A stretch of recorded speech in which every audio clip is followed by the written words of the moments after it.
6 इसमें आपको दिया गया है there is an inverse variation. An inverse variation, जब इनवर्स वेरिएशन होगा और बिटवीन x एंड y, तो x का y के साथ वेरिएशन इनवर्स है, तो x को आप न्यूमरेटर में लिखें और y को डिनोमिनेटर में लिखें, इसी को इनवर्स कहते हैं। ये कैसे पढ़ेंगे? x is inversely proportional to y। लिखने का तरीका ये है, पढ़ने का ये है कि x is inversely proportional to y। अब इसमें आपको दोनों वेरिएबल्स की वैल्यू आपको दी हुई है। यहाँ से आप इसको इक्वेशन में चेंज करेंगे equal to k over y। k over एक कांस्टेंट आ जाएगा। जब आप प्रोपोर्शनलिटी सिंबल को इक्वलिटी में चेंज करते हैं तो एक अननोन आता है, एक उसको कहते हैं हम प्रोपोर्शनल कांस्टेंट ऑफ t। अच्छा, आपको दिया हुआ है 4, k मालूम करना और y 6, तो k इक्वल टू 4 इंटू 6, तो k इक्वल टू 24।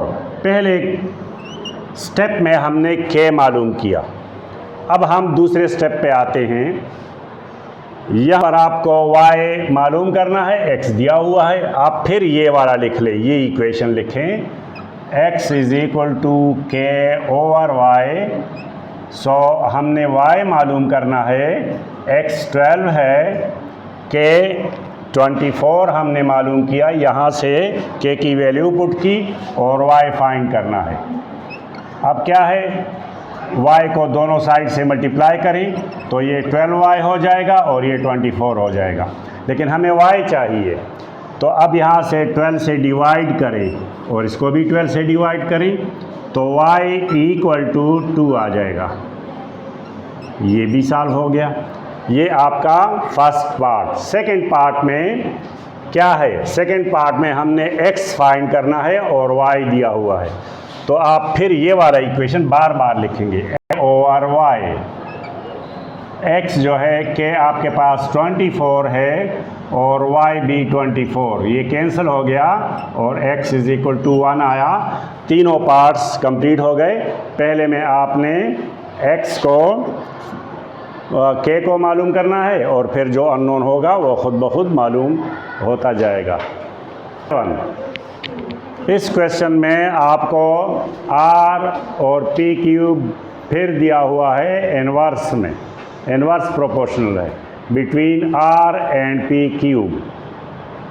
तो यहाँ पर आपको p दिया हुआ है और r दिया हुआ है, तो यहाँ से मैं इसको इक्वलिटी में पहले चेंज करूँगा equal to k p cube.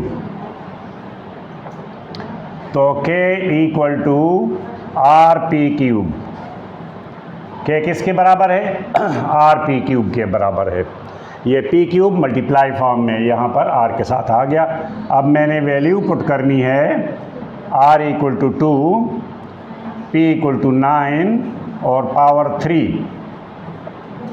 So 9 into 9 into 9, 81 into 9, 729, 729 into 2, तो ये हो गया 1458।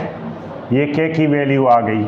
और आप इसको बिल्कुल इसी तरह भी लिख सकते हैं, कोई ज़रूरत नहीं है कि आप इसको सिंप्लीफाई करें। इसी तरह अगर आप 2 और 9 क्यूब को इसी तरह छोड़ दें तो कैलकुलेशन आसान हो जाएगा। अब यहाँ पर आ जाएं।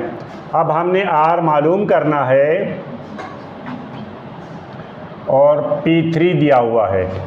अच्छा, तो फिर ये वाला इक्वेशन दोबारा लिख लें, r p cube equal to k। r आपके पास मालूम करना है और p आपका जो है 3 है और 3 क्यूब आया, तो ये आया 9 का आपके पास आया 2 इंटू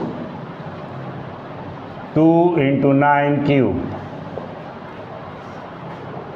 अब यहाँ क्या करना है? r मालूम करना है, तो 2 इंटू 9 इंटू 9 इंटू 9 और डिवाइड करें 3 इंटू 3 से, तो कैंसिल हो गया 3 के साथ, 9 कैंसिल, 3 और ये भी। अब इसको दोबारा मल्टीप्लाई करें, 3 इंटू 3 27 इंटू 2 54, तो R मालूम हो गया 54। अब वहाँ पर आखिरी उसमें आप आ जाएं, अभी मालूम करना है P, तो आप फिर ये वाला इक्वेशन बार बार लिखेंगे, r p cube equal to k.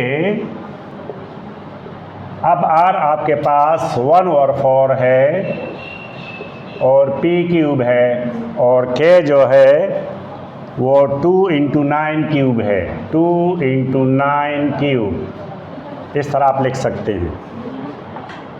अब यहाँ देखें कि P क्यूब मालूम करना,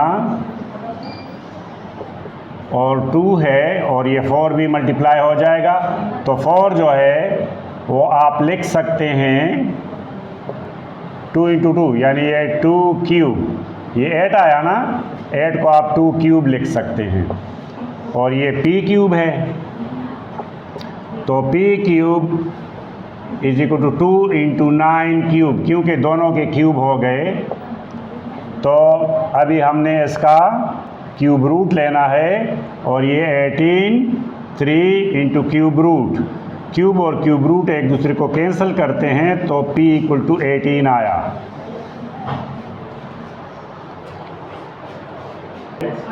टेबल में आपको जब x और y दोनों दिए हुए हों तो वहाँ से आप K फाइंड करेंगे। ये जो आपको y is directly proportional to x, इसको आप इक्वलिटी में चेंज करें, y इक्वल टू kx। अब यहाँ पर y आपको 2 दिया हुआ है, k मालूम करना है, और x 4 है। अब k को 4 को दोनों साइड से डिवाइड करें, डिवाइड बोथ साइड्स बाय 4, सो 2/4 और 4/4 ये कैंसिल हो गए, सो k इक्वल टू 1/2। सबसे आप पहले आपने k फाइंड करना है। जब k मालूम हो जाए तो दूसरे केस में दोबारा ये लिख लें, y इक्वल टू kx।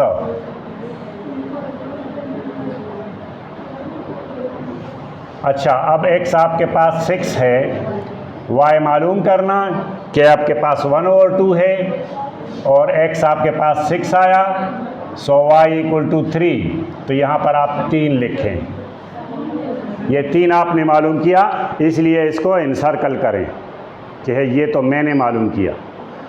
अब आपने आखिर में क्या करना है, अब y दिया हुआ है, दोबारा ये लिख लें, y is equal to kx, और y आपने 3.5 है, और ये 1/2 है, और ये x है, तो 2 को मल्टीप्लाई करें both sides by 2, 3.5 into 2 equal to 1/2 into 2x,